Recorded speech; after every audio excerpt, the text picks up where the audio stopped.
Trumpai paaiškinkit, kas yra anuitetas ir tiesiog žmonėm, kad suprasti šitą keiksmažodį, nes tikrai tas žodis kaip keiksmažodis. Daugelis jo nesupranta, kratos ir net nenori girdėti. Tai kas tai yra?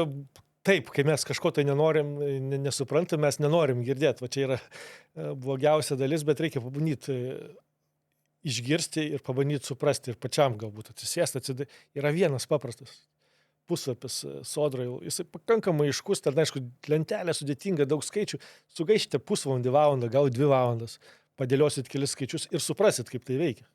Tai yra tiesiog suvedus Sodrą anuitetų skaičiuoklį ir surasti tą dalyką. Tai yra 3 būdai, kaip galima tą savo sukauptą turtą, sukauptą kapitalą antroji pakopai panaudoti.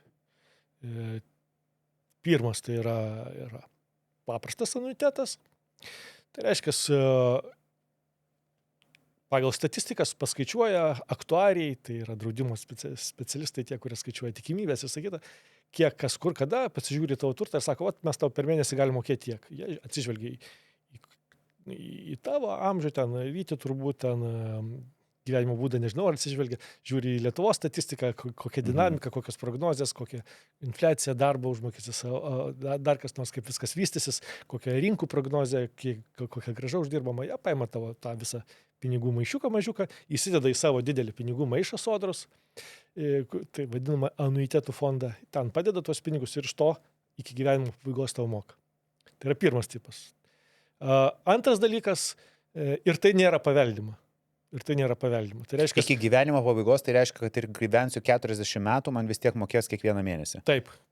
Ir dar netgi yra tam tikra indeksavimo tvarka, kuri nėra aiškiai tiksli, bet iš principo įsivaizduokime, kaip anuitetus mokėjimas kaip draudimo bendrovė. Tai reiškia, kad jeigu draudimo bendrovė mažiau išmokų negu gauna įmokų, tai jinai gali mokėti daugiau. Tai jeigu netgi, pavyzdžiui, apskaičiuos, kad aš gyvensiu 20 metų ir mano sukauptą sumą padalins per 20 metų, aš išgyvensiu 40. Vis tiek mokės 40. Vis tiek aš mokės man 40 ir aš tiesiog gausiu kur kas daugiau pinigų. Taip. Okay. Taip, tai yra vienas dalykas, bet nieks nemėgsta to nepaveldimo anuiteto, kadangi neaišku. Kita anuiteto rūšis yra garantuotas anuitetas, kuris nuo sausio 1 bus iki 85 metų. Tas garantuotas žodis reiškia, kad jeigu aš neišgyvensiu iki 85 metų, tai tas likutis neišmokėtas, mėnesių skaičius kart suma, neišmokėt, bus paveldima. Reiškia, aš išgyvenau 70 metų, už 15 metų man dar paveldima bus. Vaikai paveldės mano pinigus. Sutuoktinis dar kas nors. Okay. O kas po 85? Aš nebegausiu. Vėl ta pati suma bus ta pati, tik tai jau paveldimumo jokio nebus. Tai aš toliau gausiu, tik tai nieks nieko nepaveldi. Taip, tiesiog aš išgyvenau 75 metus, tai už 10 metų mano išmokas paveldės. O skirtumas tada su pirmu variantu koksai? Jisai šiek tiek mažesnis sumos. Kas mėnesį. Ok, gerai. Ir trečias variantas? Trečias variantas yra periodinės išmokos. Ir čia skirtumas didžiulis. Jeigu pirmais atvejais savo sukauptą maišiuką aš atidaviau Sodrai, tai trečiu atveju aš savo sukauptą maišiuką palikau pensijų kaupimo bendrovėje. Pensijų fonde palikau. Gerai. Ne visą maišiuką iš karto, sakau, reikia sudėtingas, bet reikia suprasti. 15% maždaug sumos aš panaudoju, būtent tam skaičiui, tam amžiui virš 85 metų. Tai vadinamas tas atidėtasis anuitetas. Tai reiškia, po 85 metų aš jau gausiu vėl tą patį anuitetą, bet tik po 85 metų. Ir tam sumokėsiu 15% maždaug prie dabartinės kainodaros, kurią taiko Sodra. O iki 85 išdalins tos 85% ir lygiom dalim man mokės. Lygiom dalim, bet ne visai lygiom dalim. Kadangi tuos 20 metų, mes operuojam tom kategorijom tų metų, kokios yra dabar galiojančios. 65, 85, tai kadangi tos lėšos bus pensijų fonde, jos toliau generuos grąžą. Jos augs. Taip, okay. Jos augs. Priklausomai nuo to, kokios rizikos dar fondą pasirinks. Aš specialiai pasitikrinau, kad nebūtina netgi turto išsaugojimo fonde laikyti šitas lėšas. Gali perkelt. Gali perkelti į ten 82 metų fondą, kokį patį jauniausią, 2000 metų fondą kokį nors. Ok, tai čia gaunasi beveik tas pats, kas aš investuočiau į kokį ETF-ą ir atėjus savarankiškai ir atėjus pensijai tiesiog pradėčiau dalimis išsiminėti iš ETF-o, o visą likutį būčiau palikęs, kuris toliau augtų ir generuotų man. Ir nėra mokesčio. Ir nėra mokesčio. Ir viskas paveldima ir paveldėtojai vėlgi be jokio mokesčio gauna atgal. Geras, tai šitas trečias variantas netoks, sakyčiau... Tai yra tas variantas, kurį aš kol kas galvoju savo kaip patį palankiausią ir nenoriu sakyti, kad rekomenduoju, bet rimtai pasvarstyti siūlyčiau šitą variantą, tai man jis atrodo protingiausias prie dabartinės situacijos. Aš tam, jeigu aš labai jau ten ilgai gyvenčiau, aš ten tą 15% atiduodu kažkur tai ir gaunu už jį, po to jau po 8-5 metų. O šitie pinigai tampa paveldimi, nes tai yra tampa kaip fondo dalis, o visi fondai, visos akcijos yra paveldimos. Taip. Tai reiškia, tie 85%, kurie auga toliau, iš kurių man padalina kiekvieną mėnesį, ir duoda, galima net ketvirtinį mėnesį pasirinkti. Jie auga toliau ir jie žinoma, viskas yra toliau yra paveldimo.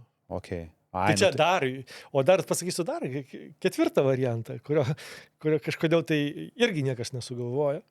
Tai aš tiesiog sukakus pensinių amžių, jeigu sveikai jausiuosi ir sakyt, aš nieko nedarysiu. Aš toliau paliksiu pinigus pensijų fonde.